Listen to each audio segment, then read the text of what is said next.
Bonjour! Avant de commencer, cette vidéo m'a pris 70 heures à réaliser et ça serait grandement apprécié si vous prendriez le temps de vous abonner et d'aimer la vidéo. Aujourd'hui, nous explorerons le plus grand mystère de notre univers, le Big Bang.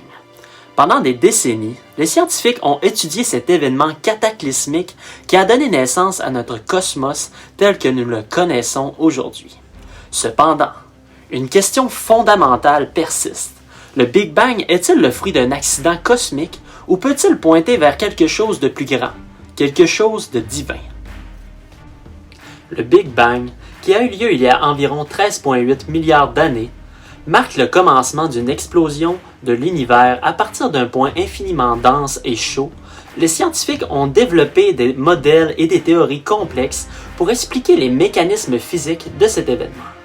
Mais en cherchant plus profondément, on peut se demander s'il n'y a pas un sens plus profond derrière cette gigantesque explosion cosmique. Certains philosophes et penseurs ont suggéré que le Big Bang pourrait être le signe d'une intention ou d'une création délibérée. Ils argumentent que les conditions précises requises pour que le Big Bang se produise et donne naissance à un univers propice à la vie pourraient être le résultat d'une intelligence supérieure. Selon eux, cette intelligence pourrait être identifiée à ce que nous appelons communément Dieu. D'autres encore soutiennent que le Big Bang est simplement un phénomène aléatoire qui peut être expliqué avec les lois fondamentales de la physique et de la cosmologie. Ils affirment que l'évolution de l'univers est le résultat de processus naturels sans intervention divine. Selon cette perspective, la notion de Dieu n'est pas nécessaire pour comprendre le Big Bang. Dans cette vidéo, nous explorerons les différentes théories, arguments et preuves qui soutiennent ces deux positions. Nous examinerons les découvertes scientifiques les plus récentes ainsi que les réflexions philosophiques qui ont été formulées autour de cette question. Je vous invite à garder un esprit ouvert et à peser les arguments des deux côtés de l'équation. Que vous soyez croyant ou sceptique ou tout simplement curieux, cette vidéo vous offrira une occasion unique d'explorer les connexions possibles entre le Big Bang et la quête de sens et de compréhension de notre existence. Alors préparez-vous à un voyage fascinant à travers l'univers, à la recherche de réponses sur l'origine de tout ce qui est.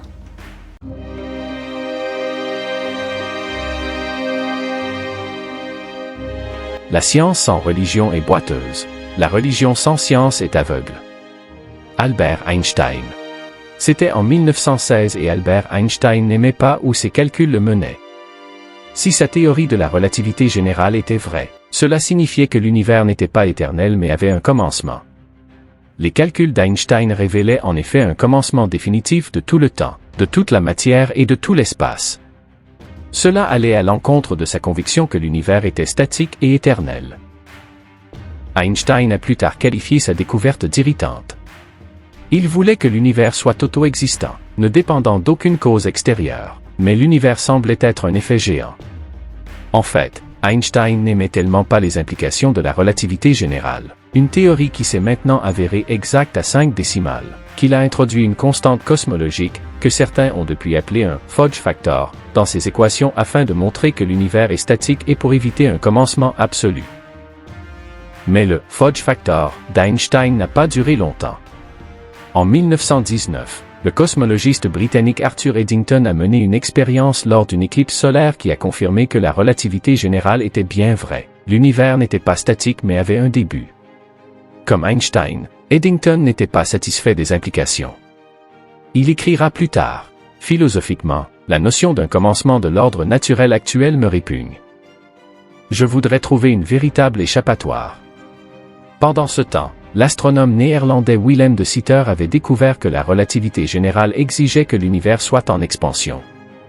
Et en 1927, l'expansion de l'univers a été effectivement observée par l'astronome Edwin Hubble, homonyme du télescope spatial. En regardant à travers le télescope de 100 pouces de l'observatoire californien du mont Wilson, Hubble a découvert un décalage de la lumière rouge dans la lumière de chaque galaxie observable, ce qui signifiait que ces galaxies s'éloignaient de nous. En d'autres termes, la relativité générale a de nouveau été confirmée. L'univers semble s'étendre à partir d'un seul point dans le passé lointain. En 1929, Einstein a fait un pèlerinage au mont Wilson pour regarder par lui-même à travers le télescope de Hubble. Ce qu'il a vu était irréfutable. Les preuves d'observation ont montré que l'univers était en effet en expansion comme l'avait prédit la relativité générale. Avec sa constante cosmologique maintenant complètement écrasée par le poids des preuves contre elle, Einstein ne pouvait plus soutenir son souhait d'un univers éternel. Il a ensuite décrit la constante cosmologique comme « la plus grande erreur de ma vie » et il a redirigé ses efforts pour trouver comment Dieu avait créé l'univers et d'où provenait la vie. Einstein a dit qu'il voulait savoir comment Dieu a créé le monde. Je ne m'intéresse pas à tel ou tel phénomène, au spectre de tel ou tel élément. Je veux connaître sa pensée, le reste n'est que détail. Bien qu'Einstein ait dit qu'il croyait en un Dieu panthéiste, un Dieu qui est l'univers, ses commentaires admettant la création et la pensée divine décrivent mieux un Dieu théiste. Et aussi irritante que cela puisse être, sa théorie de la relativité générale se présente aujourd'hui comme l'une des preuves les plus solides d'un Dieu théiste. En effet, la relativité générale soutient ce qui est l'un des arguments formels les plus anciens pour l'existence d'un Dieu théiste, l'argument cosmologique. L'argument cosmologique, le début de la fin de l'athéisme. Ne vous laissez pas décourager par le nom à consonance technique. Cosmologique vient du mot grec cosmos, qui signifie monde ou univers. Autrement dit, l'argument cosmologique est l'argument du début de l'univers. Si l'univers avait un commencement, alors l'univers avait une cause. Sous sa forme logique, l'argument se présente comme suit. 1. Tout ce qui avait un commencement avait une cause. 2. L'univers a un commencement. 3. L'univers avait donc une cause. Pour qu'un argument soit vrai, il doit être logiquement valable, et ses prémices doivent être vraies. C'est un argument valable, mais les prémices sont-elles vraies? Examinons les prémices. La prémisse 1. Tout ce qui a un commencement a une cause, est la loi de causalité, qui est le principe fondamental de la science. Sans la loi de causalité, la science est impossible. En fait, Francis Bacon, le père de la science moderne, a dit « La vraie connaissance est la connaissance par les causes ». En d'autres termes, la science est une recherche des causes. C'est ce que font les scientifiques, ils essaient de découvrir ce qui a causé quoi. S'il y a une chose que nous avons observée à propos de l'univers, c'est que les choses ne se produisent pas sans cause.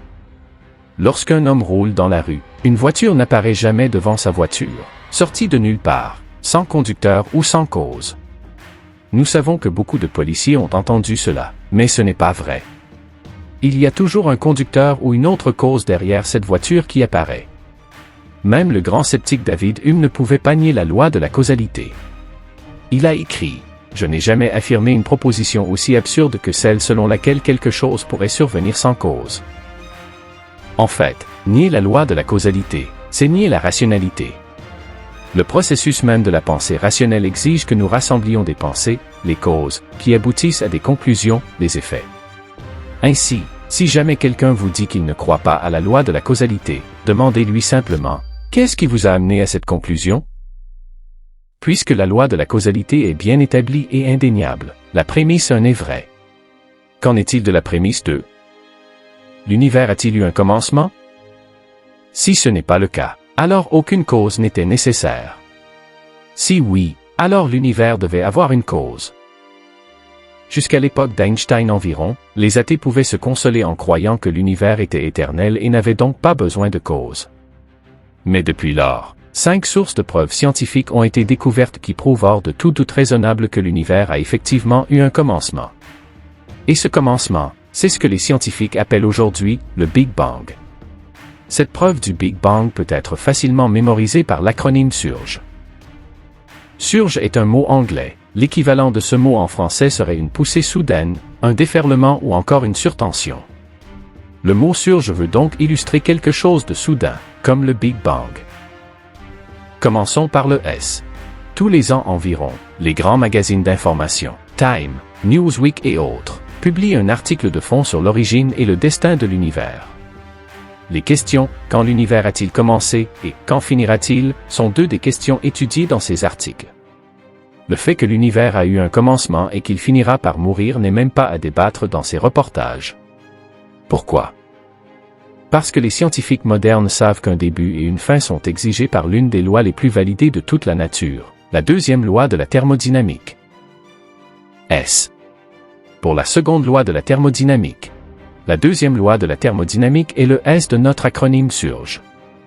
La thermodynamique est l'étude de la matière et de l'énergie, et la deuxième loi stipule, entre autres, que l'univers est à court d'énergie utilisable. À chaque instant, la quantité d'énergie utilisable dans l'univers diminue, ce qui amène les scientifiques à la conclusion évidente qu'un jour, toute l'énergie aura disparu et que l'univers mourra. Comme une voiture en marche, l'univers finira par manquer d'essence. Vous vous dites, et alors? Comment cela prouve-t-il que l'univers a eu un commencement? Voyez les choses ainsi. La première loi de la thermodynamique stipule que la quantité totale d'énergie dans l'univers est constante. En d'autres termes, l'univers ne possède qu'une quantité d'énergie finie, tout comme votre voiture ne possède qu'une quantité d'essence finie. En d'autres termes, l'univers n'a qu'une quantité finie d'énergie, tout comme votre voiture n'a qu'une quantité finie d'essence. Si votre voiture n'a qu'une quantité finie d'essence, la première loi, est qu'elle consomme continuellement de l'essence chaque fois qu'elle fonctionne, la deuxième loi, votre voiture fonctionnerait-elle en ce moment si vous l'aviez mise en marche il y a infiniment longtemps? Non. Bien sûr que non. Elle n'aurait plus d'essence à l'heure qu'il est. De la même manière, l'univers n'aurait plus d'énergie à l'heure actuelle s'il avait fonctionné de toute éternité.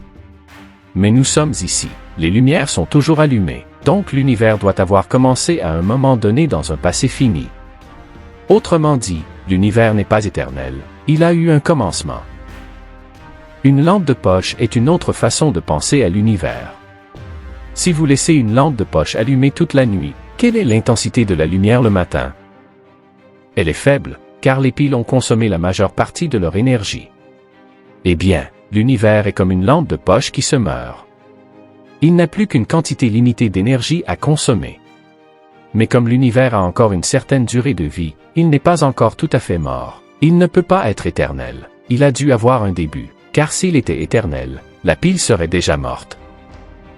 La seconde loi est également connue sous le nom de loi de l'entropie, une façon originale de dire que la nature a tendance à semer le désordre. C'est-à-dire qu'avec le temps, les choses se désagrègent naturellement. Votre voiture s'effondre, votre maison s'effondre, votre corps s'effondre. Mais si l'univers devient moins ordonné, alors d'où vient l'ordre initial? L'astronome Robert Jastrow compare l'univers à une horloge à ressort. Si le temps d'une horloge à ressort est en train de s'écouler, cela veut dire que quelqu'un doit l'avoir activé en tournant le ressort. Cet aspect de la seconde loi nous dit également que l'univers a eu un commencement. Comme il nous reste un certain ordre, tout comme il nous reste une certaine énergie utilisable, l'univers ne peut pas être éternel, car s'il l'était, nous aurions déjà atteint un désordre complet, entropie. L'histoire qui suit sera racontée à la première personne par le docteur Norman Geisler. Norman Geisler est l'un des deux auteurs ayant écrit le livre dans lequel la majorité des textes de ce vidéo est inspirée. À la fin du vidéo, je vais citer ce livre et je vais écrire le nom de celui-ci dans la description de la vidéo.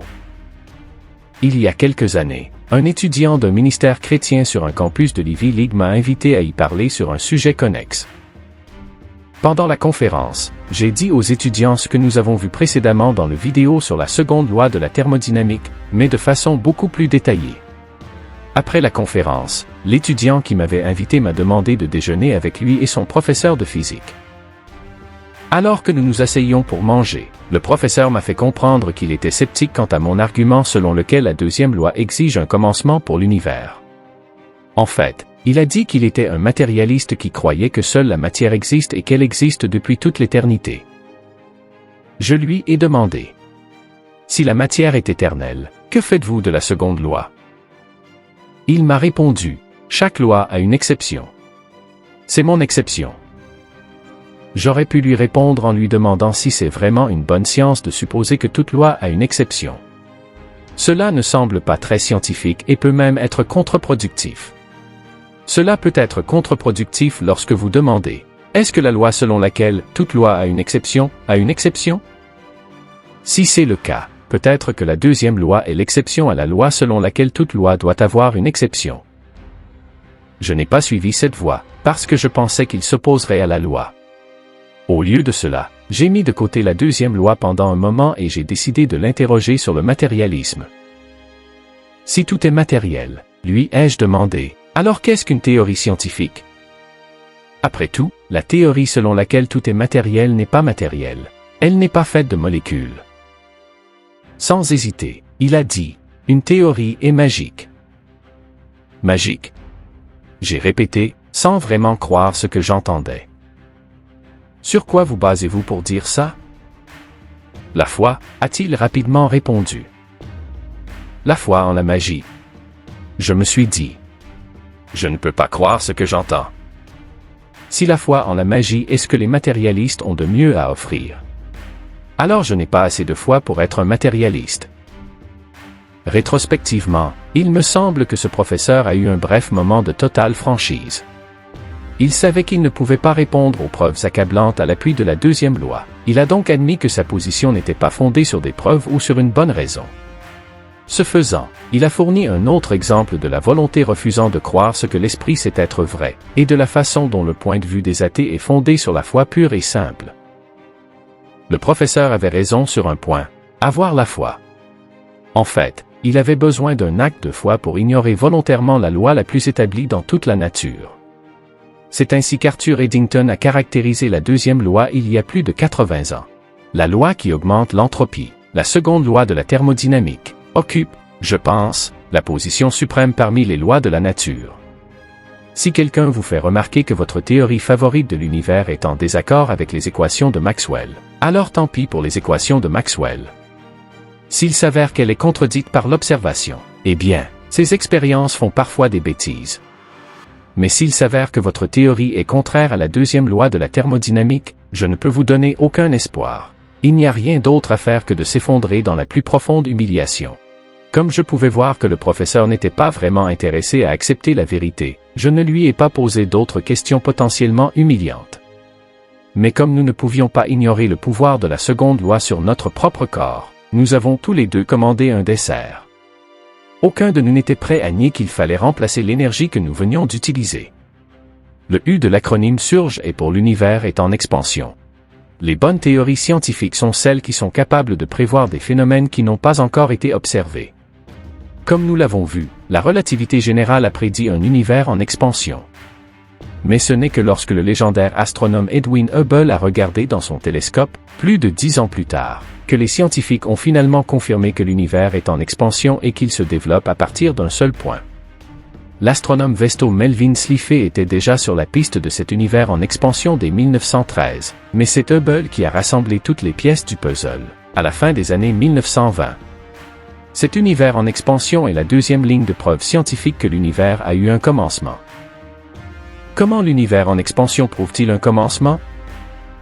Pensez-y de la manière suivante. Si nous pouvions regarder un enregistrement vidéo de l'histoire de l'univers à l'envers, nous verrions toute la matière de l'univers s'effondrer en un point, pas de la taille d'un ballon de basket, pas de la taille d'une balle de golf, pas même de la taille d'une tête d'épingle, mais mathématiquement et logiquement en un point qui n'est en fait rien, c'est-à-dire pas d'espace, pas de temps et pas de matière. En d'autres termes, une fois qu'il n'y avait rien, et puis, bang, il y avait quelque chose, l'univers tout entier a explosé. C'est, bien sûr, ce que l'on appelle communément le Big Bang. Il est important de comprendre que l'univers ne s'étend pas dans un espace vide, mais que l'espace lui-même s'étend. Il n'y avait pas d'espace avant le Big Bang. Il est également important de comprendre que l'univers n'a pas émergé de la matière existante mais de rien. Il n'y avait pas de matière avant le Big Bang. En fait, chronologiquement, il n'y a pas eu d'avant le Big Bang parce qu'il n'y a pas d'avant, sans temps, et il n'y a pas eu de temps avant le Big Bang. Le temps, l'espace et la matière ont vu le jour lors du Big Bang. Ces faits donnent beaucoup de fil à retordre aux athées, comme ils l'ont fait lors d'une nuit pluvieuse en Géorgie en avril 1998. L'histoire qui suit sera racontée à la première personne par Frank Turek. Frank Turek est l'un des deux auteurs ayant écrit le livre dans lequel la majorité des textes dont ce vidéo est inspirée. Cette nuit-là, j'ai assisté à un débat à Atlanta sur la question « Dieu existe-t-il » William Lane Craig a pris la position positive, et Peter Atkins la position négative. L'un des 5 arguments de Craig en faveur de l'existence de Dieu était l'argument cosmologique tel qu'il est soutenu par les preuves du Big Bang dont nous avons parlé plus tôt dans ce vidéo. Il a souligné que l'univers, tout le temps, toute la matière et tout l'espace, a explosé à partir de rien, un fait qu'Atkins avait concédé dans son livre et réaffirmé plus tard dans le débat de cette nuit-là. Comme Craig a parlé le premier, il a informé l'auditoire de la façon dont Atkins tente d'expliquer l'univers d'un point de vue athée. Dans son livre La création revisitée, le Dr Atkins se bat avec force pour expliquer comment l'univers a pu naître du néant. Mais il se retrouve finalement pris au piège de l'autocontradiction. Il écrit « Maintenant, nous remontons le temps au-delà du moment de la création, jusqu'à l'époque où il n'y avait pas de temps et où il n'y avait pas d'espace. À cette époque antérieure au temps, il imagine une poussière tourbillonnante de points mathématiques qui se recombinent encore et encore et encore et qui finissent par s'assembler par tâtonnement pour former notre univers espace-temps. » Craig poursuit en soulignant que la position d'Atkins n'est pas une théorie scientifique, mais qu'il s'agit en fait d'une pop métaphysique contradictoire. C'est de la pop métaphysique parce qu'il s'agit d'une explication inventée de toutes pièces. Il n'y a absolument aucune preuve scientifique à l'appui. Et elle est contradictoire parce qu'elle suppose le temps et l'espace avant qu'il n'y ait de temps et d'espace. Comme Craig n'a pas eu l'occasion de dialoguer directement avec Atkins sur ce point, Ravi Zacharias et moi nous sommes placés sur la ligne des questions vers la fin du débat pour interroger Atkins sur sa position. Malheureusement, le temps a expiré avant que l'un d'entre nous puisse poser une question, nous avons donc approché Atkins en coulisses par la suite. Dr Atkins, a commencé Ravi Zacharias. Vous admettez que l'univers a explosé à partir de rien, mais votre explication du début est ambiguë sur ce qu'est le rien. Les points mathématiques tourbillonnants ne sont pas le néant. Ils sont même quelque chose. Comment justifiez-vous cela? Au lieu d'aborder la question, Atkins a succombé verbalement à la deuxième loi de la thermodynamique. Il a dit, « Écoutez, messieurs, je suis très fatigué. Je ne peux pas répondre à d'autres questions maintenant. » En d'autres termes, sa diminution d'énergie prouvait que la seconde loi était à l'œuvre. Atkins n'avait littéralement rien à dire. D'après les preuves cosmologiques modernes, l'univers n'avait littéralement rien de quoi émerger. Pourtant, lorsqu'il s'est agi de donner une explication athée à cela, Atkins n'a pas vraiment commencé avec rien, mais avec des points mathématiques et le temps. Bien sûr, on ne peut pas imaginer comment de simples points mathématiques et le temps pourraient en fait causer l'univers de toute façon. Néanmoins, nous avons voulu insister sur le fait que les athées comme Atkins doivent pouvoir expliquer comment l'univers est parti de rien. Qu'est-ce que le néant? Aristote avait une bonne définition. Il disait que rien n'est ce dont rêvent les roches. Le rien dont l'univers est né n'est pas des points mathématiques, comme le suggérait Atkins, ou une énergie positive et négative, comme l'a écrit Isaac Asimov, qui est également athée. L'auteur britannique Anthony Kenny a honnêtement décrit sa propre situation en tant qu'athée à la lumière des preuves du Big Bang. Il a écrit, « Selon la théorie du Big Bang, toute la matière de l'univers a commencé à exister à un moment particulier dans un passé lointain. Un partisan d'une telle théorie, du moins s'il est athée, doit croire que la matière de l'univers est venue du néant et par le néant. » Le R de l'acronyme SURGE est pour la radiation du Big Bang. La troisième ligne de preuve scientifique que l'univers a eu un commencement a été découverte par accident en 1965. C'est alors qu'Arno Panzia et Robert Wilson ont détecté d'étranges radiations sur leur antenne au Bell Lab de Holmdel, dans le New Jersey. Peu importe où ils tournaient leur antenne, ces mystérieuses radiations restaient. Ils ont d'abord pensé qu'il pouvait s'agir de fientes d'oiseaux déposées sur l'antenne par les pigeons de Jersey Shore qui vivaient dans les environs, et ils ont donc fait enlever les oiseaux et les fientes. Mais lorsqu'ils sont revenus à l'intérieur, ils ont constaté que les radiations étaient toujours là, et qu'elles provenaient toujours de toutes les directions. Ce que Panzia et Wilson avaient détecté s'est avéré être l'une des découvertes les plus incroyables du siècle dernier, une découverte qui leur vaudra le prix Nobel. Ces deux scientifiques du Bell Lab avaient découvert la lueur résiduelle de l'explosion de la boule de feu du Big Bang. Techniquement connue sous le nom de rayonnement de fond cosmique, cette rémanence est en fait la lumière et la chaleur de l'explosion initiale. Cette lumière n'est plus visible car sa longueur d'onde a été étirée par l'univers en expansion à des longueurs d'onde légèrement plus courtes que celles produites par un four à micro-ondes. Mais la chaleur peut encore être détectée. En 1948, 3 scientifiques ont prédit que ce rayonnement serait présent si le Big Bang s'était réellement produit. Mais pour une raison quelconque, personne n'a tenté de le détecter avant que Panzia et Wilson ne tombent dessus par accident près de 20 ans plus tard. Lorsque la découverte a été confirmée, elle a mis fin à toute suggestion persistante selon laquelle l'univers est dans un état de stabilité éternelle. L'astronome agnostique Robert Jastrow l'a exprimé ainsi. Aucune autre explication que le Big Bang n'a été trouvée pour la radiation de la boule de feu.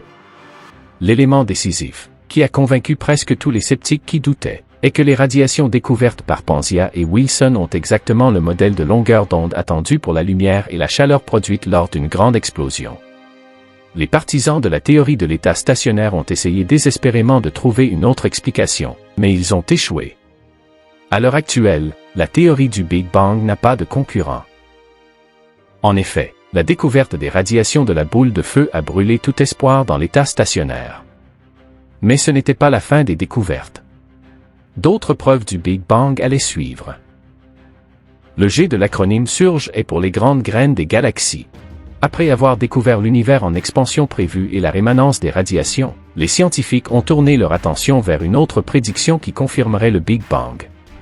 Si le Big Bang se produisait réellement, les scientifiques pensaient que nous devrions voir de légères variations, ou ondulations, dans la température du rayonnement de fond cosmique que Panzia et Wilson avaient découvert. Ces ondulations de température ont permis à la matière de se rassembler par attraction gravitationnelle dans les galaxies. Si elles étaient découvertes, elles constitueraient la 4e ligne de preuve scientifique que l'univers a eu un commencement. En 1989, la recherche de ces ondulations s'est intensifiée lorsque la NASA a lancé le satellite de 200 millions de dollars appelé à juste titre COB pour Cosmic Background Explorer. Transportant des instruments extrêmement sensibles, COB a pu voir si ces ondulations existaient réellement dans le rayonnement de fond et quelle était leur précision. Lorsque le chef de projet, l'astronome George Smoot, a annoncé les résultats de COB en 1992, sa caractérisation choquante a été citée dans les journaux du monde entier. Il a déclaré « Si vous êtes religieux, c'est comme si vous regardiez Dieu ». L'astrophysicien Michael Turner, de l'Université de Chicago, n'était pas moins enthousiaste, affirmant que la signification de cette découverte ne peut être surestimée. Ils ont trouvé le Saint Graal de la cosmologie. L'astronome de Cambridge Stephen Hawking a également été d'accord, qualifiant ces découvertes de « découverte la plus importante du siècle, sinon de tous les temps ». Qu'a trouvé le COB pour mériter des descriptions aussi capitales? Le COB n'a pas seulement trouvé les ondulations, les scientifiques ont également été étonnés de leur précision. Les ondulations montrent que l'explosion et l'expansion de l'univers ont été précisément ajustées pour que la matière se rassemble juste assez pour permettre la formation de galaxies, mais pas assez pour que l'univers s'effondre sur lui-même. Toute petite variation dans un sens ou dans l'autre, et aucun d'entre nous ne serait là pour en parler. En fait, les ondulations sont si exactes, jusqu'à une partie sur 100 000, que Smoot les a appelées les marques d'usinage de la création de l'univers et les empreintes digitales du créateur. Mais ces ondulations de température ne sont pas seulement des points sur un graphique de scientifique quelque part. Le COB a en fait pris des photos infrarouges de ces ondulations. Gardez maintenant à l'esprit que les observations spatiales sont en fait des observations du passé en raison du temps long qu'il faut à la lumière des objets lointains pour nous atteindre. Les images de COB sont donc en fait des images du passé. En d'autres termes, les images infrarouges prises par COB indiquent l'existence de la matière du tout premier univers qui se formerait finalement en galaxies et amas de galaxies. George Smoot a appelé cette matière « les graines des galaxies » telles qu'elles existent aujourd'hui. Ces images peuvent être consultées sur le site web du COB. Voici l'adresse. Je mettrai également le lien dans la description de la vidéo. Ces graines sont les plus grandes structures jamais détectées, la plus grande s'étendant sur un tiers de l'univers connu. Cela représente 10 milliards d'années-lumière ou 60 milliards de trillions, 60 suivi de 21 zéros, de kilomètres. Vous pouvez maintenant comprendre pourquoi certains scientifiques ont été si grandioses dans leur description de la découverte. On a retrouvé une chose prédite par le Big Bang, et cette chose était si grande et si précise qu'elle a fait un Big Bang avec les scientifiques. Le E de l'acronyme SURGE est pour la théorie de la relativité générale d'Einstein. Le E de SURGE est pour Einstein. Sa théorie de la relativité générale est la 5e ligne de la preuve scientifique que l'univers a eu un début, et sa découverte a été le début de la fin pour l'idée que l'univers est éternel. La théorie elle-même, qui a été vérifiée à 5 décimales près, exige un commencement absolu pour le temps, l'espace et la matière. Elle montre que le temps, l'espace et la matière sont corrélatifs. C'est-à-dire qu'ils sont interdépendants. On ne peut pas avoir l'un sans les autres. À partir de la relativité générale, les scientifiques ont prédit, puis découvert l'univers en expansion, la rémanence des radiations et les graines des grandes galaxies qui ont été précisément modifiées pour permettre à l'univers de se former dans son état actuel. Si l'on ajoute ces découvertes à la deuxième loi de la thermodynamique, nous avons 5 lignes de preuves scientifiques puissantes que l'univers a eu un commencement. Dieu et les astronomes. Ainsi, l'univers a eu un commencement. Qu'est-ce que cela signifie pour la question de l'existence de Dieu? L'homme qui occupe actuellement la chaise d'Edwin Hubble à l'observatoire du mont Wilson a quelques mots à dire à ce sujet. Il s'appelle Robert Jastrow, un astronome que nous avons déjà cité dans ce vidéo. En plus d'être le directeur du Mount Wilson, Jastrow est le fondateur de l'Institut Goddard des études spatiales de la NASA. Il est évident que ses références en tant que scientifique sont impeccables. C'est pourquoi son livre « Dieu et les astronomes » a fait une telle impression sur ceux qui étudient les implications du Big Bang, à savoir ceux qui posent la question « Le Big Bang désigne-t-il Dieu ?» Jastrow révèle dans la première ligne du chapitre 1 qu'il n'a pas de point de vue religieux à faire valoir. Il écrit « Lorsqu'un astronome écrit sur Dieu, ses collègues supposent qu'il est soit devenu incompétent, soit en train de devenir fou. Dans mon cas, il faut comprendre dès le départ que je suis agnostique en matière religieuse. » Compte tenu de l'agnosticisme personnel de Jastrow, ces citations théistes sont d'autant plus provocantes. Après avoir expliqué certaines des preuves du Big Bang que nous venons d'examiner, Jastrow écrit « Nous voyons maintenant comment les preuves astronomiques conduisent à une vision biblique de l'origine du monde. Les détails diffèrent, mais les éléments essentiels des récits astronomiques et bibliques de la Genèse sont les mêmes. La chaîne des événements menant à l'homme a commencé soudainement et brusquement à un moment précis dans le temps, dans un éclair de lumière et d'énergie. » Les preuves accablantes du Big Bang et sa cohérence avec le récit biblique de la Genèse ont conduit Jastrow à déclarer ceci lors d'une interview.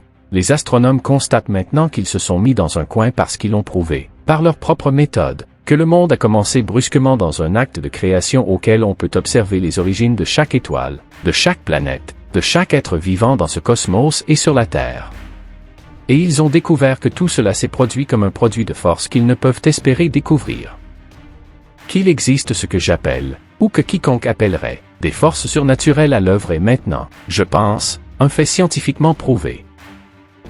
En évoquant le surnaturel, Jastrow fait écho à la conclusion d'Arthur Eddington.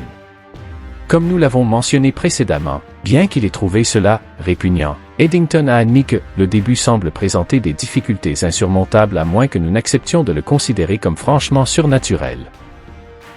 Maintenant, pourquoi Jastrow et Eddington admettraient-ils qu'il y a des forces surnaturelles à l'œuvre? Pourquoi les forces naturelles n'ont-elles pas pu produire l'univers? Parce que ces scientifiques savent aussi bien que quiconque que les forces naturelles, en fait toute la nature, ont été créées lors du Big Bang. En d'autres termes, le Big Bang a été le point de départ de tout l'univers physique.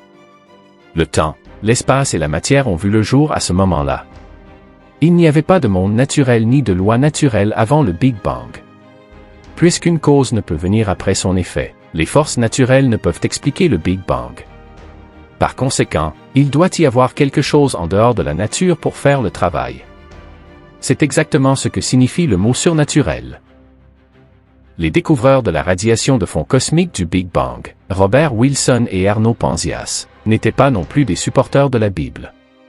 Tous deux croyaient initialement en la théorie de l'état stationnaire.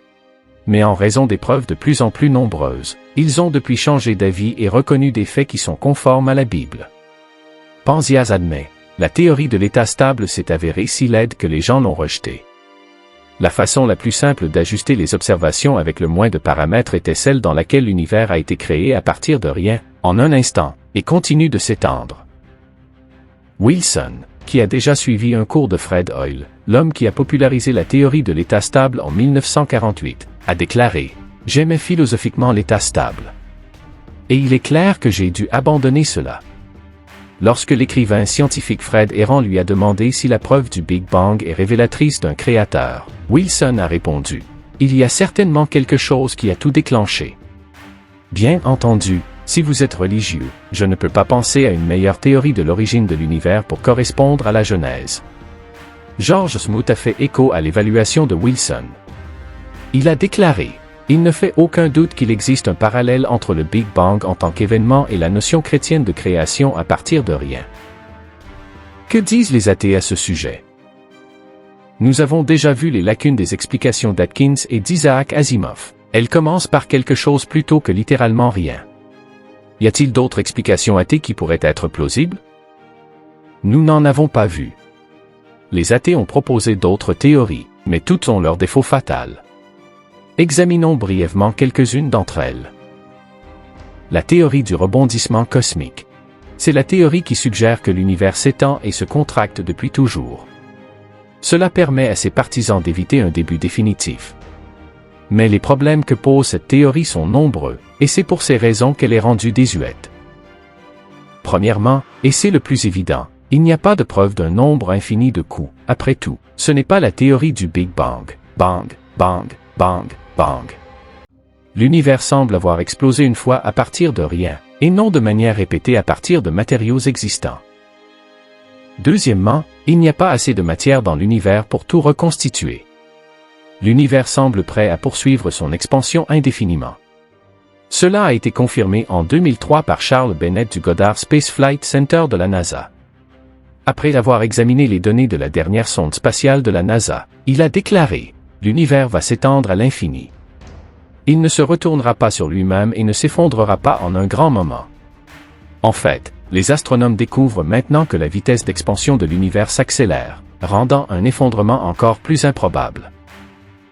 Troisièmement, même s'il y avait suffisamment de matière pour que l'univers se contracte et explose à nouveau, la théorie du rebond cosmique contredit la deuxième loi de la thermodynamique parce que la théorie suppose à tort qu'aucune énergie ne serait perdue à chaque contraction et explosion.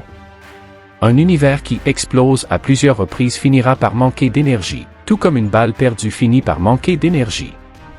Ainsi, si l'univers était en expansion et contraction pour toujours, il aurait déjà manqué d'énergie. Finalement, il n'y a aucune chance que le jour d'aujourd'hui soit arrivé si l'univers avait été en expansion et en contraction pour toujours. Un nombre infini de Big Bang est une impossibilité réelle, nous y reviendrons plus tard. Et même s'il y avait un nombre fini de Big Bang, la théorie ne peut pas expliquer ce qui a causé le premier. Le temps imaginaire. D'autres tentatives athées pour expliquer comment l'univers a explosé à partir de rien sont tout aussi imparfaites. Par exemple, dans un effort pour éviter un commencement absolu de l'univers, Stephen Hawking a inventé une théorie qui utilise le temps imaginaire. Nous pourrions tout aussi bien l'appeler théorie imaginaire, car Hawking lui-même admet que sa théorie n'est qu'une proposition métaphysique qui ne peut expliquer ce qui s'est passé en temps réel. En temps réel, concède-t-il, l'univers a un commencement.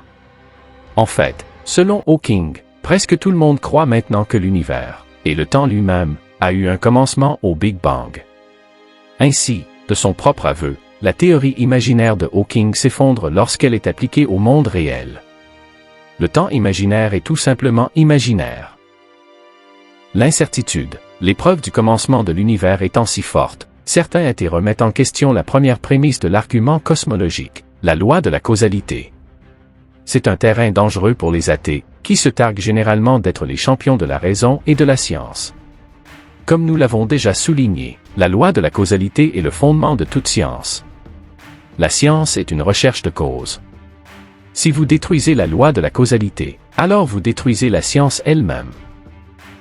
Les athées tentent de mettre en doute la loi de la causalité en citant la physique quantique, en particulier le principe d'incertitude de Heisenberg. Ce principe décrit notre incapacité à prédire simultanément l'emplacement et la vitesse des particules subatomiques, c'est-à-dire des électrons. La thèse de l'athée est la suivante. Si la causalité dans le domaine subatomique n'est pas nécessaire, alors peut-être que la causalité de l'univers entier n'est pas nécessaire non plus. Heureusement pour la science, cette tentative athée de mettre en doute la loi de la causalité échoue. Pourquoi?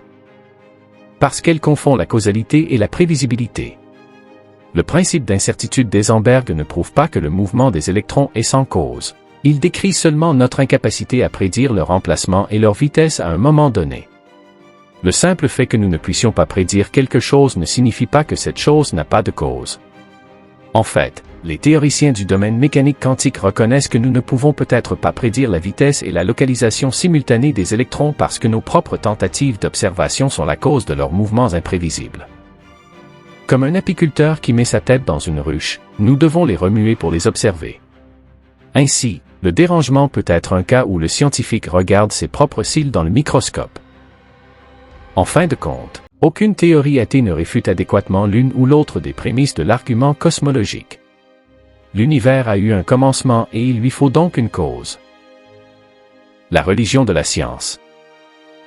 Alors pourquoi tous les scientifiques n'acceptent-ils pas simplement cette conclusion au lieu d'essayer d'éviter les faits et leurs implications avec des explications étranges et invraisemblables? Les commentaires de Jastrow sont à nouveau perspicaces. Souvenez-vous, Jastrow est agnostique. Jastrow observe. Les théologiens sont généralement ravis de la preuve que l'univers a eu un commencement, mais les astronomes sont curieusement contrariés. Leurs réactions fournissent une démonstration intéressante de la réaction de l'esprit scientifique, supposé très objectif, lorsque les preuves découvertes par la science elle-même conduisent à un conflit avec les articles de foi de notre profession. Il s'avère que le scientifique se comporte comme le reste d'entre nous lorsque nos croyances sont en conflit avec les preuves. Nous nous énervons, nous prétendons que le conflit n'existe pas, ou nous le consignons dans des phrases sans signification. Les phrases que nous avons vues utilisées par Atkins et Asimov pour expliquer le début de l'univers, point mathématique et énergie positive et négative, respectivement, nous semblent certainement dénuées de sens. En effet, elles n'expliquent rien. Concernant les sentiments irritants d'Einstein sur la relativité générale et l'univers en expansion, Jastrow écrit: c'est un langage curieusement émotionnel pour une discussion de certaines formules mathématiques. Je suppose que l'idée d'un commencement dans le temps a agacé Einstein à cause de ses implications théologiques. Tout le monde sait que les théistes ont des croyances théologiques. Mais on oublie souvent que les scientifiques athées et panthéistes ont aussi des convictions théologiques. Comme indiqué plus tôt, Jastrow appelle certaines de ces croyances les articles de foi de notre profession, et il affirme que certaines de ces croyances constituent la religion dans la science. Il écrit: il y a une sorte de religion dans la science. Chaque effet doit avoir sa cause. Il n'y a pas de cause première. Cette foi religieuse du scientifique est violée par la découverte que le monde a eu un commencement dans des conditions où les lois connues de la physique ne sont pas valables, et comme un produit de force ou de circonstances que nous ne pouvons pas découvrir. Lorsque cela se produit, le scientifique a perdu le contrôle. S'il en examinait vraiment les implications, il serait traumatisé.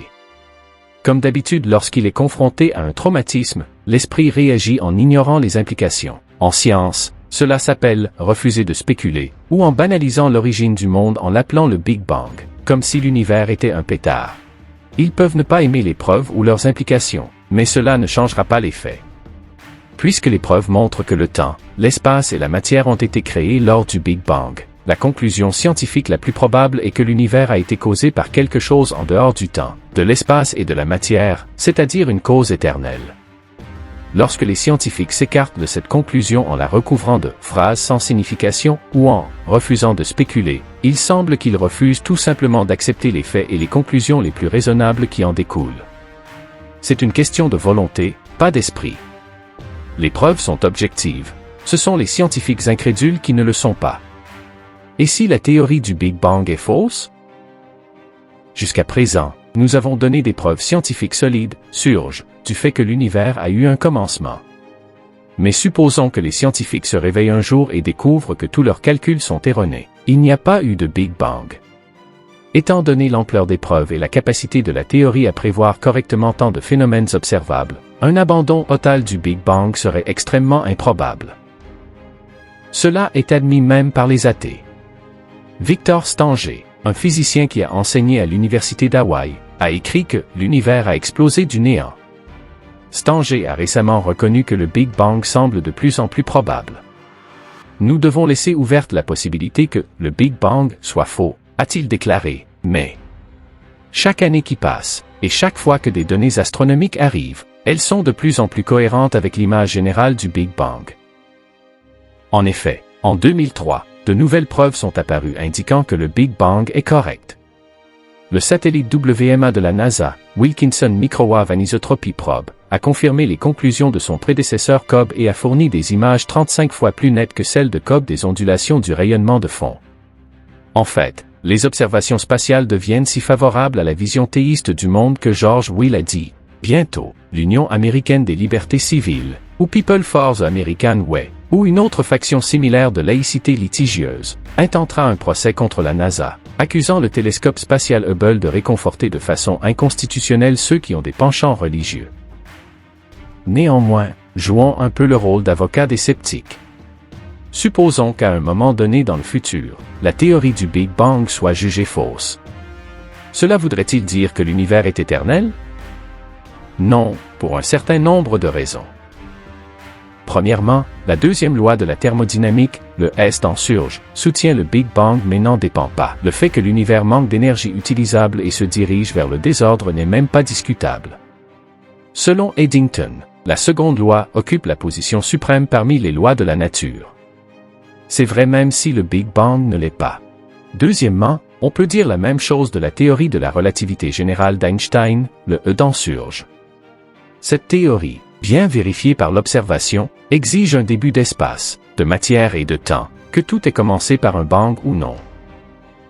Troisièmement, la géologie a également prouvé que l'univers avait un commencement. Comme beaucoup d'entre nous l'ont appris à l'école en chimie, les éléments radioactifs se décomposent avec le temps en d'autres éléments. Par exemple, l'uranium radioactif finit par se transformer en plomb. Cela signifie que si tous les atomes d'uranium étaient infiniment vieux, ils seraient tous du plomb maintenant, mais ce n'est pas le cas. La Terre ne peut donc pas être infiniment vieille. Enfin, il y a une ligne de preuve philosophique pour le commencement de l'univers. Cette preuve est si rationnellement inéluctable que certains la considèrent comme l'argument le plus solide de tous. C'est ce qu'on appelle l'argument cosmologique kalam, du mot arabe pour éternel, et il se présente comme suit. 1. Un nombre infini de jours n'a pas de fin. 2. Mais aujourd'hui est le jour de la fin de l'histoire, l'histoire étant une collection de tous les jours. 3. Par conséquent, il n'y avait pas un nombre infini de jours avant aujourd'hui, c'est-à-dire que le temps avait un début. Pour saisir cet argument, regardez la chronologie sur cette illustration, marquée en segments de jours. Plus on va à gauche, plus on remonte dans le temps. Maintenant, supposons un instant que cette ligne se prolonge indéfiniment vers la gauche, de sorte que vous ne pouvez pas voir si elle commence ou où elle commence. Mais en regardant vers la droite, vous pouvez voir la fin de la ligne, car le dernier segment de la ligne représente aujourd'hui. Demain n'est pas encore là, mais quand il sera là, nous ajouterons un segment supplémentaire, c'est-à-dire un jour, à l'extrémité droite de la ligne. Maintenant, voici comment cela prouve que le temps a eu un début. Puisque la ligne se termine certainement à droite, la ligne de temps ne peut pas être infinie parce que quelque chose qui est infini n'a pas de fin. De plus, on ne peut rien ajouter à quelque chose qui est infini, mais demain nous ajouterons un autre jour à notre ligne de temps. Notre ligne du temps est donc indéniablement finie. Examinons cet argument sous un autre angle. S'il y avait un nombre infini de jours avant aujourd'hui, alors aujourd'hui ne serait jamais arrivé. Mais nous sommes là. Il ne devait donc y avoir qu'un nombre fini de jours avant aujourd'hui. En d'autres termes, même si nous ne pouvons pas voir, en regardant à gauche, où commence la ligne, nous savons qu'elle a dû commencer à un moment donné parce que seul un nombre fini de jours pouvait s'écouler avant aujourd'hui. On ne peut pas traverser un nombre infini de jours. Le temps a donc dû avoir un début. Certains diront que des nombres infinis peuvent exister, alors pourquoi pas des jours infinis? Parce qu'il y a une différence entre une série infinie abstraite et une série concrète. L'une est purement théorique, l'autre est réelle.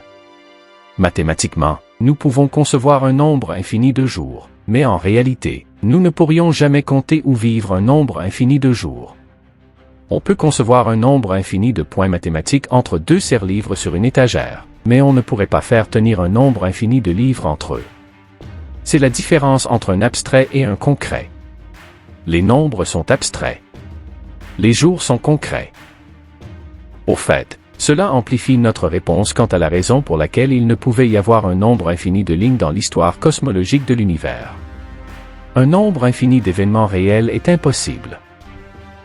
Ce que nous disons ici, c'est que l'univers, Big Bang ou non, a eu un commencement. C'est-à-dire que l'argument cosmologique est vrai parce que les deux prémices de l'argument sont vraies. Tout ce qui vient à l'existence a une cause, et l'univers est venu à l'existence. Puisque l'univers a eu un début, il a dû avoir un débutant. Qui a fait Dieu? À la lumière de toutes les preuves d'un commencement de l'univers espace-temps, le débutant doit être en dehors de l'univers espace-temps. Lorsque l'on suggère que Dieu est le débutant, les athées s'empressent de poser l'éternelle question. Alors, qui a fait Dieu? Si tout a besoin d'une cause, alors Dieu a aussi besoin d'une cause. Comme nous l'avons vu, la loi de la causalité est le fondement même de la science. La science est une recherche de cause, et cette recherche est basée sur notre observation constante que tout ce qui a un commencement a une cause. En fait, la question « Qui a fait Dieu ?» montre à quel point nous prenons au sérieux la loi de la causalité. Il est considéré comme acquis que pratiquement tout a besoin d'une cause. Alors pourquoi Dieu n'a-t-il pas besoin d'une cause? Parce que la thèse de l'athée ne comprend pas la loi de la causalité. La loi de la causalité ne dit pas que tout a besoin d'une cause. Elle dit que tout ce qui vient à être a besoin d'une cause. Dieu n'est pas venu pour être. Personne n'a fait Dieu. Il n'est pas fait. En tant qu'être éternel, Dieu n'a pas eu de commencement, donc il n'a pas besoin de cause. Mais attendez, protestera l'athée, si vous pouvez avoir un Dieu éternel, alors je peux avoir un univers éternel. Après tout, si l'univers est éternel, alors il n'avait pas de cause. Oui, il est logiquement possible que l'univers soit éternel et qu'il n'ait donc pas de cause. En fait, c'est l'une des deux seules possibilités, soit l'univers, soit quelque chose en dehors de l'univers, est éternel. Puisque quelque chose existe indéniablement aujourd'hui, alors quelque chose doit avoir toujours existé. Nous n'avons que deux choix, l'univers, ou quelque chose qui a causé l'univers. Le problème pour l'athée est que s'il est logiquement possible que l'univers soit éternel, cela ne semble pas être réellement possible. En effet, toutes les preuves scientifiques et philosophiques, surge, décroissance radioactive, et l'argument cosmologique de Kalam, nous disent que l'univers ne peut pas être éternel. Donc, en excluant l'une des deux options, il ne nous reste que la seule autre option. Quelque chose en dehors de l'univers est éternel. En fait, il n'y a que deux possibilités pour tout ce qui existe. Soit 1, l'univers a toujours existé et n'est donc pas causé. Soit 2, l'univers a eu un commencement et a été causé par quelque chose d'autre. L'univers ne peut pas être causé par lui-même, car il aurait fallu qu'il existe déjà pour causer quoi que ce soit. Selon les preuves accablantes, l'univers a eu un commencement. Il doit donc être causé par quelque chose d'autre, par quelque chose d'extérieur à lui-même. Remarquez que cette conclusion est conforme aux religions théistes, mais elle n'est pas basée sur ces religions. Elle est basée sur la bonne raison et les preuves. Alors, à quoi ressemble cette première cause? On pourrait penser qu'il faut s'appuyer sur une Bible ou une autre soi-disant révélation religieuse pour répondre à cette question, mais, encore une fois, nous n'avons besoin des écritures de personne pour le savoir. Einstein avait raison quand il a dit « La science sans religion est boiteuse.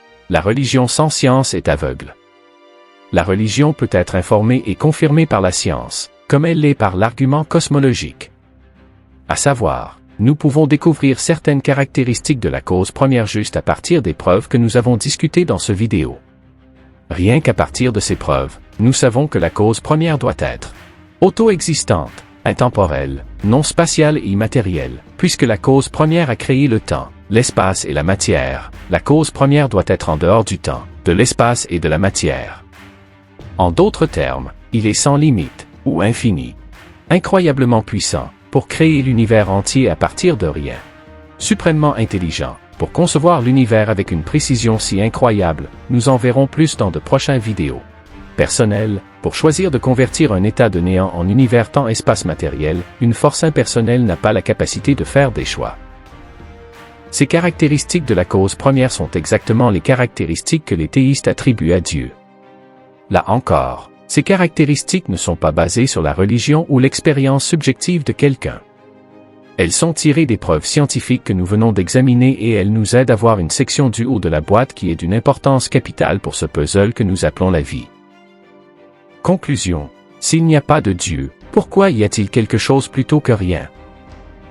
L'histoire qui suit sera racontée à la première personne par le Dr Norman Geisler.